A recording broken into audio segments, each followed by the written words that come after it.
ma thérapeute comportementale et cognitive dans son cabinet à Vincennes. Déjà, je suis très étonnée parce que je pensais de nouveau atterrir dans un vieux cabinet style Louis XVI avec les vieux tapis, les chaises qui grincent, les portes qui ferment mal et le magazine Point de vue avec les rois et les reines, là, vous voyez bien. Et là, surprise, je me retrouve dans une déco hyper moderne, style Ikea. Une femme d'à peu près mon âge m'accueille et elle parle. Elle sait dire autre chose que bonjour, au revoir et ça fait tant. Le courant passe immédiatement entre nous. On échange, elle est souriante et elle dit des gros mots.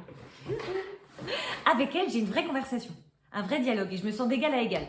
Et le plus important pour moi, c'est qu'elle m'explique le mécanisme du TOC d'un point de vue neurologique et biologique. Et là, j'apprends que je ne suis pas totalement folle. Elle m'explique que mon cerveau attrape une pensée au hasard et me la ramène sans cesse à l'esprit comme un boomerang. Et le doute fait bugger mon cerveau. Nous allons donc le rééduquer. Elle me dit, je vais être une sorte de kinésithérapeute de votre cerveau. Bon mon cerveau étant en ébullition comme une cocotte minute, va falloir libérer la soupape. Ensuite, à mon grand étonnement, et contrairement aux autres thérapeutes, la séance venait de dépasser les 30 minutes. Miracle. Chose qui ne m'était jamais arrivée. On échange pendant une bonne heure sans que le temps paraisse interminable. Et là, pompon sur la Garonne, elle me donne son numéro de téléphone.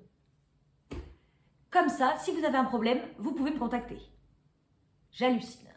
Puis, elle me raccompagne et contrairement à une autre, elle ne me dit pas « bouton vert ». Je suis soulagée. Enfin, quelqu'un d'empathique, qui m'écoute, qui me rassure. Et oui, c'est rare, je le sais, mais ça existe. Et depuis, avec elle, le combat continue.